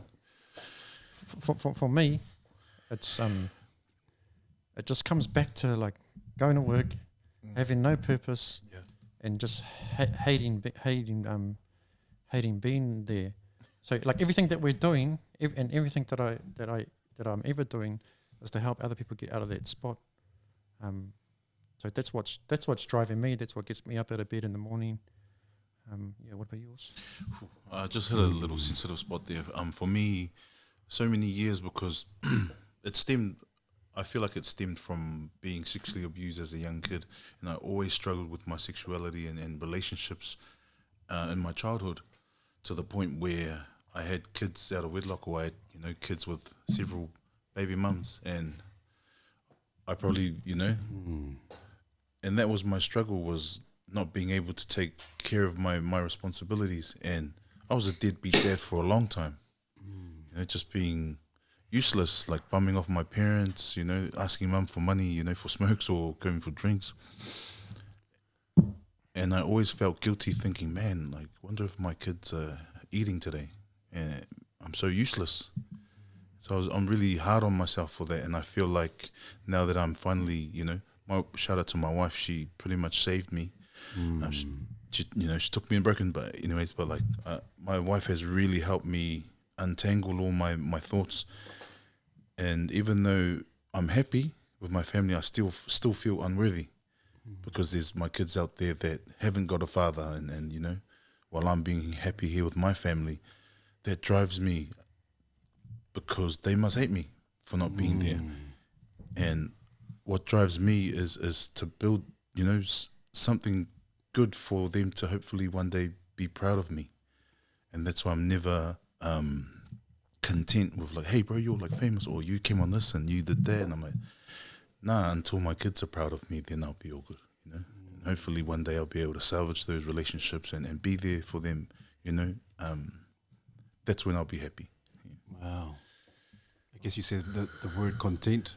I think a lot of people get caught up with the success, and you said we're just getting started. Some people start and they get one kind of successful kind of rating, and then and we just gotta stop there. And I think that's the trap. The trap is to be content. You think, I made it, I've arrived. I love the fact that you guys are just getting started. You guys are still pushing through. But also, you're saying also, Peleti, you feel unworthy. I think there's a lot of times in our own lives we feel unworthy, in terms of what we've done in the past, and just revisiting the past. But I love the fact you're saying, hey man, that's the past. This is the new me. I'm just gonna keep going. And so just brings me back to how much of that in terms of forgiveness has been important for you. Yeah, that's been massive. It's been really hard to forgive myself and to project all that love back into myself, because the unworthy feeling and the guilt as well. It's still something that I'm working on and working through the therapy, and a lot of my issues, I always took it out on my wife, but that's not her responsibility. Like how Matt says, she's not your rehab. He's not your rehab. So for me, I need to take ownership of my actions and what I inflicted upon. It's self-inflicted, not the trauma. Like I've forgiven the person that did that to me, or the people that did that to me. So I don't hold that energy. For me, I just kind of focus on what I need to do to get to that next level. So yeah, still trying, still healing. I'm actually just experiencing that same guilt that Peleti's feeling at the moment. But with my baby girl, she's about 5 months old now, and I haven't really had the chance to be in her life. I want to, and I'm trying to make things work with her mum, like so I can see her. But this has been the toughest thing I've ever had to personally go through. It's draining. It's an emotional roller coaster as a father. you want to be there, and I'm there for my eldest girl. That makes it even harder because I know what it's like. Like we got the tightest relationship, me and JL, and so then there's more guilt, right? Because I'm with her, and I'm giving her everything, and I can't even get to the point where I can see my other girl on a consistent basis, and you know, that's done more to me than any trauma I've ever experienced. Not being able to be there for my girl, and that's the reason. That's the real reason why I'm in therapy at the moment. It's to try and work through that somehow. Yeah. Wow. That's deep. That's deep. Thanks for sharing that, brothers. I know. So it's a journey, and just hearing you guys like share your hearts and some of the struggles you guys are going through, like, yeah, I can't imagine what you guys are going through. One of our guests last week, he runs the Kiwi Daddies page, and we had asked him like, what's one of the common issues that our men are facing, especially on that page, and he said it's access to their kids. And just hearing you now, and you sort of going through the same thing, like, hopefully, yeah. I'm just wondering, other than therapy, are there any other brothers that are going through a similar situation that you reach out to, that sort of supporting you and giving you tips? Or like I said, Peleti's been my biggest support. It's you got to be really careful in this situation of who you take advice from, because a lot of people have been through that process and they become real bitter. I'm trying to stay away from becoming that way. I'm trying to stay away from like going the lawyer route, and then we're just fighting. I don't want to hate my daughter's mum. I still love both of my baby mums. I'm not in love with them, but as mothers, I still got a deep caring for them. I never remember my dad and my mum being together. And I heard all sorts of things said about my dad. My dad never once said anything bad about my mum. He always said, "Son, I still love your mum. Just didn't work out. I still love her." So for me, it's really hard to go down that route, and because I don't want her to, go through any bigger struggle than she needs to. I just want to see my daughter. So I'm just trying to work on unpicking my own triggers, because we're the type of people that just trigger each other. So it can be hard to communicate when you're like that. And that's been one of the biggest things I've had to admit to myself lately, that I'm part of the problem. wow. It's not all her, I'm part of it as well. It always takes two people. Right? So that's been the toughest thing, but I feel like that's what's going to get me to where I want to be, because I don't want to raise my daughter when I eventually get her, and I will. That's me. I don't want to raise her in an environment where I'm just so bitter with her mum that I'm gonna plant those seeds into her, or that her mum's gonna plant those seeds into her, and then she feels like she's in the middle. I don't want that situation at all. I don't have that situation with my eldest girl. Like, me and her mum, we get on super well. Everything's easy. So that's what I'm striving for, but it's hard. Shadows, much respect, man. Yeah. But you can't deny the fact that you're doing things. Also, you're actually doing some amazing things right now, and it just shows. And thank you for being honest. That's some raw stuff, and for you to say that to the cameras and on the podcast, hopefully your missus and your little girl may be listening and watching this, and so broke. Peleti's had to listen to all of this, but since before I met her, because I remember when I was telling you, man, I want to get me a partner. Like, I got to that point where I was ready to have another partner. He's loose. Careful what you wish for. Take it easy, man. Take it easy. Be careful what you wish for. And, so then I got in that relationship, and then we're just triggering each other, and I'm like, what's going on? Like, come I didn't know. I didn't know I hadn't healed from all these different things. You know, like far out. That's a process. Yeah. I know. And I have to be careful as well, because when he's telling me information about, you know, situation, I have to be careful because I'm quite biased to him, you know, on his side. I'm like, nah, she's just being this. So I have to be careful that I don't give him the wrong information. Comes back to that 3 sides to every story. That feedback. Wow, that's powerful. I love the relationship. I love the safe space. I love that you guys are able to journey alongside each other, and we don't have it. None of us got it all together, but it's a journey, and I just pray that because one of the most powerful things for all of us is hope, and like you can almost like just give up, and I just hope you continue to hope also, and just know you've come this far already, and the same journey with your kid as well, and I'll continue to pray for you also, and I know that you're doing everything right. You got the right people around you. You know that hurt people, and you're staying away from that. And much love. There's actually the saying that we got that come about on our tour last year, and we went to our first show, and Peleti had gout. That's why I didn't touch the word. Hurt people.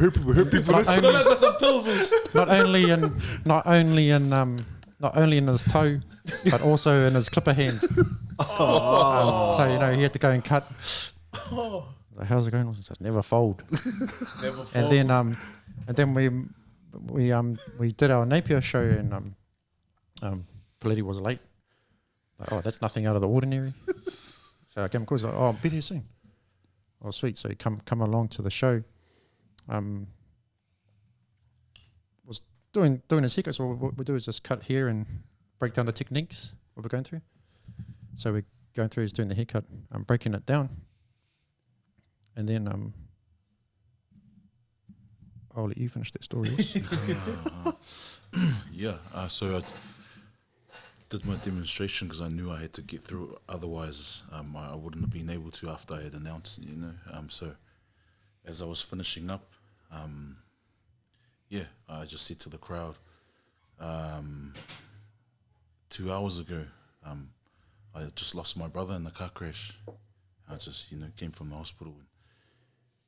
And, for me, my safe space is cutting hair. And when I found out that my brother had passed away, I just needed to get those clippers in my hands. So as soon as I got to the tutorial, I knew I had to just get through my haircut. Just don't say anything, just get through. And I didn't tell the Usos, I didn't tell anyone. I just held it. And until I was finished, and then that's where the phrase for our trilogy came, is never fold. Never fold. So I just got them tattooed on my arm. Is that Sumi? Oh, this is Philly. So this is my second brother that passed. Oh. So Somi committed suicide in 2012, and Philly died in a car crash last year. Oh man, so sorry. And then the man just kept going. Like, we finished our tour, we still had a few more cities to go, and never fold. So we when my brother passed, that was our show in Napier, but we had another show the next day in Tauranga. And I knew I just wanted to be in that positive energy with the Usos, in the toko. So I went to Tauranga while my family was just, I just always feel good when I'm cutting hair. Yeah. Can't preach it. Yeah, So I gotta true, man. speak my truth. Because that's a very popular. Obviously, it's popular down in Hastings and Flaxmere. It's just as popular up here in Auckland. The saying of our young men, our youngins are like, "Oh, never fold, never fold." But sometimes their never fold is for something that's negative, But we'll explain to some of our young men out there, because they go, "Oh, never fold." They're just gonna bash on and fight. But explain to them, what does it look like for you guys in terms of positivity? It's just like sometimes you'll get to a point. For instance, here's a good example. So we're putting our event together, and we're like, oh, we're going to need a liquor license. And none of us have ever applied for a liquor license before, and it's quite a lengthy process. We didn't have time, so we didn't have all that time to wait because it's like you got to wait 20 working days plus another 5 if the approval from the venue. Then you got to have all these other things in place, food, signs, all this other stuff, and then paperwork. Hey, us two are not big on filling out paperwork, so he sent me some paperwork, and I said, "No, I can't fill out that paperwork. I'll give you a call and let you know what's going on." There's never folded. I'll fold the paper. I'll fold the paper. With the same movement. So that, you know, Peleti was going through his struggles. He took on that ownership of that role to get the license. He was going through some struggles, like maybe let's get a caterer. We've already got a license. I can't afford that. It was like never fold. So it's like it's just like never folding on things that are going to help you get to where you're trying to go. Yeah. Because a lot of people do, like they'll be like, well, that mowing is too big to go over or go around. I'm just going to quit. I really like what I seen one time when the analogy of a kid, like when a kid's trying to walk, the whole family's like, yeah, keep walking, or, you know, celebrating every step. When they fall over, they stand back up, everyone's like, yeah. But once they get a bit older and they're like, oh yeah, I'm going to go, you know, to university. And then it's just changed. You know, everyone's like, no, don't waste your time, go get a 9 to 5. But it would be amazing if our families, you know, or if we could still continue to celebrate that person, like, yeah, go do it, you know, with that same energy. Yeah, it's sad when we grow a bit older, everyone starts to kind of like be influenced by the negative things and just start doubting each other. True, man. That doubt is planted in you.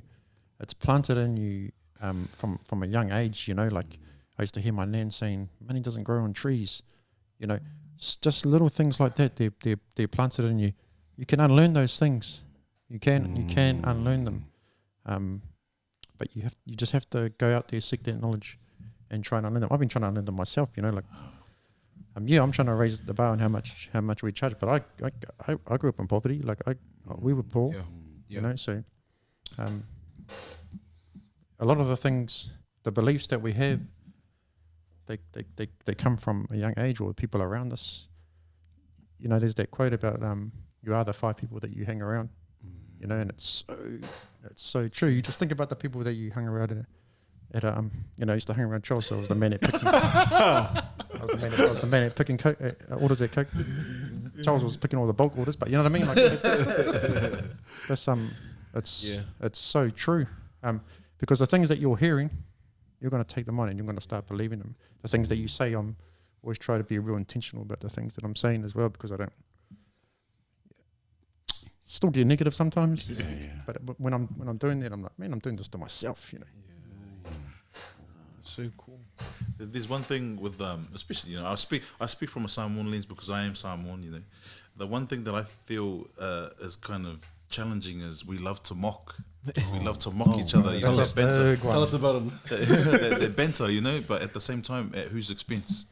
And I feel a lot of that has carried on into different spaces. And for me, I really have to try and watch what I think. You know, I might see someone with you know, they might be beautiful, but they've got one leg, but I'll just focus straight away on the one leg and just think something negative.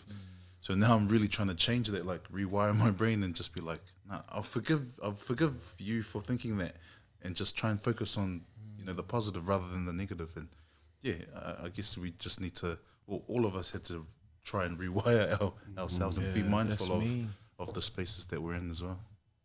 Nice. Never fold, eh? Never fold. Never fold. Unless it's the washing.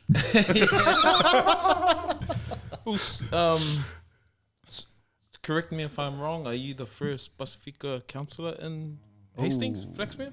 Yeah, in Hastings. Hastings District. Yeah. So we had one of the usos on our show named Ranji, and he talked about just how we blame the systems for certain things, and how the system is set up for us to be a certain way. But as Pasifika, sometimes we can sort of become victim to it and blame it, and then just stay at that in that space. But you know, being in the position you are, what are some observations that you've seen in your district in terms of how the system is set up? Yeah. Or In a positive way or negative? positive and negative. Oh yeah. For me, because like I felt unworthy again in that space. Oh wow. I felt unworthy, even though I was nominated by my community. I still felt like my point of view wasn't acknowledged or wasn't as important as the other, distinguished councillors around the table, and that was my biggest challenge, was trying to find my voice. What do I stand for? What do I speak on? And I really had to just focus on what did I value from my community. Like it's the vulnerable people, it's the Pasifika. Like our Māori councillors were there, so their voice was present. But if I wasn't there, none of our issues would be brought to the table. So that's one thing that I really tried to hang on to, was my opinion was different to everyone else's, and that's where my power. That's where I found my power and my voice. Wow. It's just being genuine. Like Yeah. And do you go into these spaces sometimes intimidated or feeling like you have to be a certain way, or you going, this is me? I used to be intimidated. But it's just been a journey. It's been a journey because I don't like reading either, and I struggled in a 1 hour meeting, but now we're having like 8 to 9 hour meetings, just sitting there at the table, talking about different topics. But I try and find where I can fit in and where I can push and influence change for the community. From day one, though, because I've been so close to see their journey, Peleti's walked in how he is, like he dresses how he is. He walks in with his dickies and his pro club. And that's how he shows up at the big round table. They got the big round table. Everyone else is in suits, and he dresses up. He dresses how he always dresses, how he is in the community. You walk around with this man and flex me. Like sometimes when you go to a nightclub or whatever, and you're with the famous guy and everyone's trying to stop them. It's like that, but with the community of flex me, or when you walk around flex me with this guy. So, he's been himself from day one all the way through to now. Love that. Can we give him some flowers? Honestly, shout out. That's inspiring for guys like us that when we see you winning like that, going to spaces like that, having a seat at the table and making things change, that inspires us to I can do that too. Yeah. So much love, much respect, and keep on doing what you're doing. Yeah, much respect also. Hey, but just what has been the difficult part of being in council? What's trying to remember everything. What page are we on? And that's a safe answer too, because you might get kicked out of the house. Oh, this is your first term, mate? First term? Oh, nice. Okay. Love Vote for. Love that. Nice one. Oh man, there's so much nuggets tonight. You don't mind if we run it back? Can we run it back to? I like what you said, Jabez, in terms of obviously you're talking to people, you're cutting their hair, and also the value of the price now. Because you've already talked about, you've already touched on some of the hate, and some of the people online saying, why are you doing this? And people saying all this stuff. But how important for you guys both, in terms of respect of the clippers, respect of the crafts, respect of the people that you're cutting their hair, how instrumental is that in terms of the work and the passion that you guys do? It's everything. Like the reason why I do push hard and push my prices up is because I want to respect myself. I want to respect the client. But what happens is, let's say I was on $20 now, and I was cutting the hair. Well, now I'm losing respect for that person because I'm feeling like, this cunt. Excuse my language, but you know what I mean? Like, I don't want to cut this guy's hair. Like, you know what I mean? It's only paying me $20. Like. Yeah. So in order for me to respect him and to respect myself, so then I start losing respect for myself, right? Because I'm like, man, I'm showing up and I'm not, it's making me resent this job. But that's on me, because I choose where my price is at. I choose where I set that. So that's on me. I just got to put it up and put that respect on myself. And then in turn, I'm putting the respect on the client, because now I'm happy to cut that guy's hair. Oh, nice. I'm happy. I'm trying to give him the best haircut he's ever had. Wow. Until $70 starts feeling like $20. But it's just that same process, and respect is everything. Like the way the barber industry is moving towards now is towards an appointment based. Where historically the barbershop was always walking, which is why the price is so low for a long time, because you could just, especially before fades become popular, you could just bang out a haircut in 10 minutes. So barbers back then, they were probably making good money, because they were just doing 10 minutes, boom, one after the other, as fast as they can. That's not what we do. We take our time. We give you the best haircut we can possibly do. We let people sit in our chair and unload everything. And the therapist charges $210 an hour. Wow. So, and we're pretty much doing the same kind of thing, like allowing that space. But now, a lot of barbers work on appointments. I work on appointments. Peleti works on appointments. So you need to have people respect your shop, because one problem I did have a lot when I was at $20, a lot of people wouldn't show up. I don't make an appointment, they don't show up. Then you lose money, because if you don't do the haircut, you don't make any money. Yeah. So you imagine you got a book day and then half of those clients don't show up because they can't be bothered. Well, then you're already making not much money. Now you're making even less money, and you can't replace them because it's too short notice to get someone else in. But as I've moved up and as I've kept putting respect on myself and on my shop and on the industry, it's rare that that ever happens to me now. That's me. Now that I'm at a higher price point, it's rare that people ever treat me that way. They treat me with respect now. But that's by me filtering out the people that I don't necessarily want to have sit in my chair, because I don't want this to turn into like sticking boxes at Coke, Man. That's me. Word, man. Oh man, the thought just went up my. When you go into your barbershops, because it sounds like everyone has their own unique style. Like when someone walks into your barbershop, what's the vibe, or what are you trying to? So mine's like mine's a studio. It's like a intimate, one-on-one sort of space. So someone can come in and they can say whatever they like. No one's going to overhear what they're saying. But it's a different vibe to the shop that I used to work in. Where the other shop I used to work in, it was like a hustling, bustling sort of barbershop. All the clients would talk shit with each other. There's a lot more talk around sports and all that kind of thing. But now, because I just work one-on-one with the client, like, a lot of people just come in and they'll like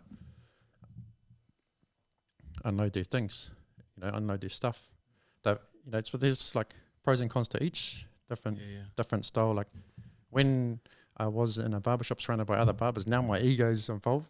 I'm not letting the haircut that's not that great walk out the door, because those other barbers are going to see it. Those other barbers are going to see it, and they're going to be like, "Bro, what was that?" Well, sometimes now, like, there's the, I don't know, I have to. There's like I can just get like, it's good enough. Yeah. It's a pass. How about you? So, when someone walks into your barbershop, what's the vibe?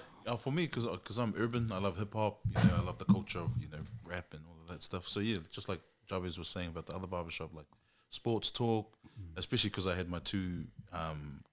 One was my nephew, and my other one was Somi's best friend. So we were all Samoan, so we were always mocking each other, having fun. Yeah, turning up late. So that was the culture that we had.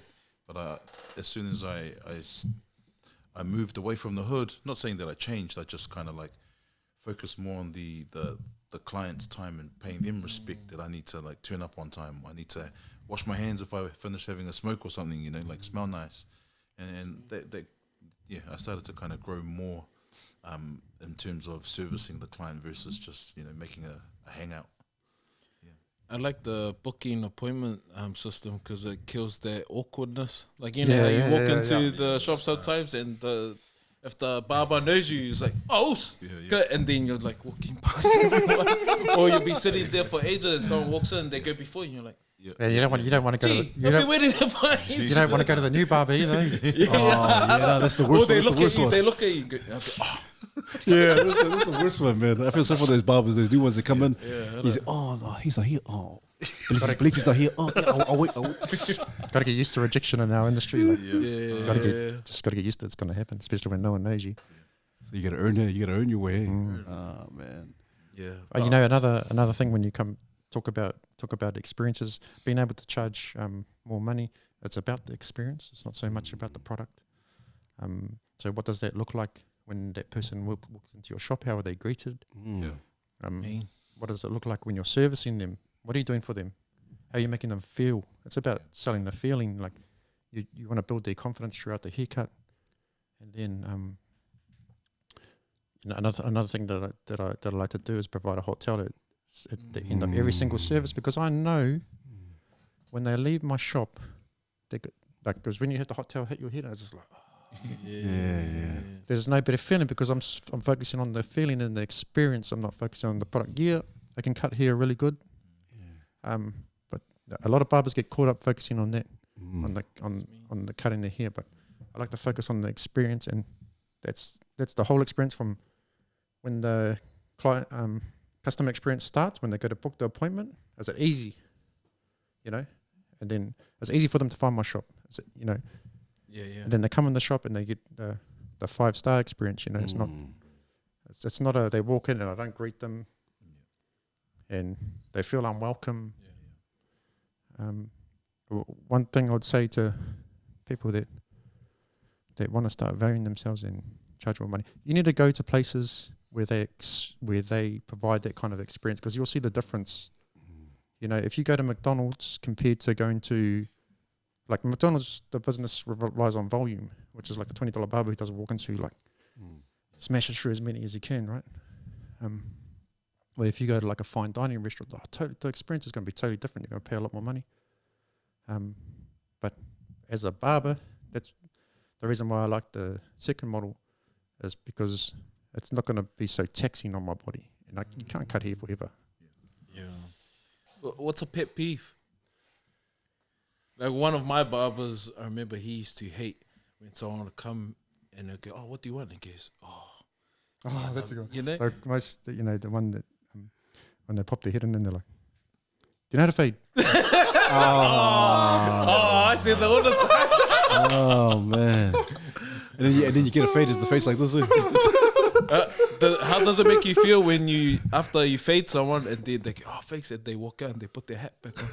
That's a disrespect. That's a disrespect. That's a disrespect too. Is, especially if you put a lot of time and effort into the haircut and then they just chuck their head on. Yeah. Next time you know. If you're that guy, you'll get in the hard and fast. Sorry, guys. Sorry to all the barbers that I've done that to. Oh, man. Hey, I'll share an experience I had a few weeks ago. I just got my haircut a few weeks ago, and man, I thought I'd try this new barber. Let's go to this new barber up in Countdown, Charles, in Countdown, Manukau. Went out there and I tried it out. I don't know. Tell me if this is true or false. If this is a new thing now. Like, he told me. I asked him, "Hey, can you do my beard as well?" I was like, "Oh, sweet as." He was shaving my beard and told me to kind of sit back, and I was sitting back. Then all of a sudden, the man just went zzz, zzz, on my eyebrows. And I said, "Bro, what the?" And then I was like, "Oh, hell no. Hell no." I looked and said, "Oh, no, man." Is that a new thing? Because for the last... Oh. Caroline said she liked it. No, but I was like, "Man, what's going on?" He said, I looked at the mirror and I was like, "Oh, come on, man. I said, like, listen, man, I don't want my eyebrows kind of shaped and all that. I don't know, man. It's just... It is a new thing, and it is quite popular, but the barber made a mistake there where he should have asked you first what you were looking for, and that comes down to communication. Man. Are you sure you didn't sit there and go, "Oh, can you..." But yeah, we do a lot of eyebrows. A lot of eyebrows these days, and beard lineups, and but yeah, like he should have asked you first. Yeah. Like that's a big thing that's missing a lot in barbering, is the consultation. Like you go to a salon, and another reason why they can charge so much money is they put a lot of effort into the consultation. Where in barbers say, "Sit down, what do you want, bro? How short you want on the sides?" Boom, bang it out. Instead of like taking the time to see what the person actually wants. A lot of times things get lost in translation, and you're guessing as a barber because the client doesn't necessarily have the knowledge to tell you what he actually wants, or maybe his barber's told him some numbers, and then he just repeats them but he doesn't actually know what Yeah. he's actually saying. So you could go to one barber, could mean another thing, could another one means another thing. So that's like a whole nother can of worms itself, and trying to understand what it is that person actually wants. And that's something that comes with experience, and you don't always get it right. Sometimes it can take 3-4 haircuts to build that relationship with the client before you can nail it. That's me. I got my wife in the room. So I was just wondering if you got any advice for a woman out there, like to the wives, like because sometimes we want to get, men want to get fades, and when we ask our wives, okay, where are you gonna spend that much money for? Just going. That's why I've been getting boldies for the last 2 years. Like, got any encouragement for our wahine out there, like to encourage the men to look fresh? You go. You're the married one. For me, my experience is if you go into the barber shop and your wife's telling the barber what That's the biggest. That's probably like when you mention those pants. when you mention pet peeves before. Oh, sorry, I should have brought that one up. That's the biggest one. That's the biggest one. The wife telling the barber what haircut the dude wants. Yeah, what cut she Bro, wants. are you serious? Yeah, that's All the very time. common, That's very common. It's when the wife tells the barber, "Oh, can you shave his eyebrows?" Yeah, so good. Nah, yeah. Or mums like telling you they want this haircut short as possible. The kid doesn't necessarily want the hair that shorter. It's not necessarily going to look the best, so the kid might end up crying just because mum's like, cut it as short as it can go. Oh, mate. But we do enjoy, like if a client's coming in and they want to look good for their partner or their spouse, especially like on a date night, that's one of my favorite haircuts. Just to make them really look good. So. Oh yeah, or even like for the single brothers out there, like man, this one of the coolest things you can hear is like is when they're telling you, bro, I got a date coming up, and you give them a haircut, and then they come back and give you good news, That's me. That's when you know they're locked in. That's cool. And shout out to the barbers that do a good job, because there's been times when I've gone home, the fade gave me, gave me a kiss. Yeah, definitely. But the thing is, like, he always goes back, and just saying, like, none of the shit barbers charge a lot of money, because they would never be able to get to that point. Yeah. So like, it's one of those things. Like in everything in life, you pay for what you get. That's me. Yeah. That's me. Man. So I'm gonna try my eyebrows next week. For the Weckles. Bro, man, I walked in the door just, oh my gosh, you look, honestly, The pointy ones. You look pretty. You look pretty. Oh man, that's not the aim of the haircut. Oh, but yeah. But brothers, man, so much James, so much nuggets tonight. Man, thank you so much for your time, Usos. Just, I love the fact you, Jabez, I think, if anything, fun fact, and I think you already know this, your name says it all, and you actually suit your name, Uso. You said it out there. We had some kai, is that he was more honourable than his brothers. But the cool thing was this, is that obviously Jabez or Jabez, it's in the Bible. I think it's in First Chronicles chapter 4 verse 9 to 10. I just looked it up now. Just oh, he knows his Bible. I can confirm that. But the good thing about it is obviously there's a book called The Prayer of Jabez, and but the thing about Jabez that made him special is that he prayed to God to say, hey, increase my territory, increase my horizons, my heights. And that's what you're doing, bro. You are actually doing things. You've asked, you just everything about your dreams, your goals, and your aspirations. You are actually doing it. You are your name, and so I've also got a super big head, and the other thing that Jabez means is that it means born in pain. Yes, born in pain. So yeah, it must be pretty painful for my mum to push my big head out. But man, respect to you guys. Peleti, thank you so much also for the wisdom and the openness and the rawness. Both of you guys, man, just been an awesome time of conversation here. Charles, man. Today's one special for me because of also reconnecting. I've followed your journey on Instagram and watching from afar, and knowing that we had worked together, and for you, that was for all of us, before we had our transformation, that was our rock bottom. And seeing where you are now, and knowing where you will end up being, and having that hope, I'm just really proud also. And you know, both your stories are like, if you can do it, we can do it. And whoever's watching, man, have that hope that you just gotta think it, believe it, and just work through it. And don't, you know, these guys, so many barriers have been put in place. Never fold. Never fold. And shout out to those who just met you, bro. Just feel connected. I can't wait to somehow make my way down those ways so I can go, hey, can I meet the mayor of The mayor of Flaxmere. And just your journey also, man. There's so much pain, so much loss, but you wouldn't know that by what you project out. And so I just pray that you continue to stay resilient, because that's the word that comes up from both of you. So resiliency, and just continue to build, and just much love for you guys. You guys, so you got my number. Man, my heart jumped when you called me last night, and I was going, Charlie, and just had a mean chat. So yeah, thank you for tonight. Thank you for being part of the Stella Noir. I know a lot of guys, our 3 viewers will be blessed, but that's all we need. It's the trilogy. Yes. We're going to bump that up to 5. Yo. So much love. Much love. Yeah, also, yeah. Please, one last plug-in. If you can do a plug-in for tomorrow, the Expo, that'd be awesome. You got it. Yeah, check out our show. First ever Barber Expo for Barbers, by Barbers, going down at Western Springs Garden Community Hall, 3 p.m. till 9 p.m. We'll be there. Don't be square. Nice. Out of it. Oh, any final words for our viewers, to our mandate audience, and to our new ones that will be coming through?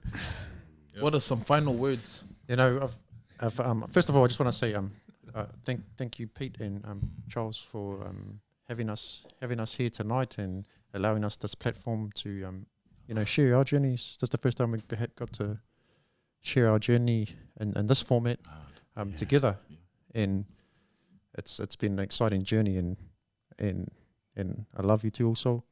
To be sharing this journey with you, it's just been amazing. So thank you guys for giving us this this platform. You know, one of the things that comes to my mind is refine, unlock, and take charge. Awesome. That's what I'm going to take away from tonight. Refine, unlock, and take charge. Hey, Usos, hey, every guest that comes on the show, we always give them a gift. And so we just, on behalf of the Mandate team, we want to gift you guys, a bit of a sketch, a bit of a caricature of you guys. And so this is for you guys, my little lover Usos. This is for you, my Usos. Oh, that's what's up. This is for you, Jabez. Man, I love it. This is for you guys. Thank you so much, Usos. That is brothers. crazy. Thank you, brothers. Right. That was me. That was me when I first started barbering. I can tell because I'm a lot skinnier. I'm fit. Oh. Out of it. Oh, this is beautiful. Shout out. Yeah, they Usos, man. Thank you guys. Just your artwork also. Yeah. Right. Bless you guys, man. Thank you so much, Usos. Thanks, Us. Man, awesome. Call out. Oh yes, call out. Is there anyone in particular you think that would be ideal for the show, or someone who that could be very beneficial for other men to listen to? The first one that comes to my mind, probably the same that's coming to your mind. Yep. Hey. Hard. Hey. No, I have a different one. But yeah, that's another good one. Okay, do mine. Yeah. Do mine. You do yours. Yeah, Matt Brown. Like, Of course. yes. I'd I love was to. just thinking Auckland. Yeah, Mm. I would love to see. I'd love to see Matt Brown on here. I think you guys would have a really solid conversation. He's helped us, both of us, a lot on our journeys. But yeah, Of course. but yeah, that's another good one too. So plug. Yeah, my bad.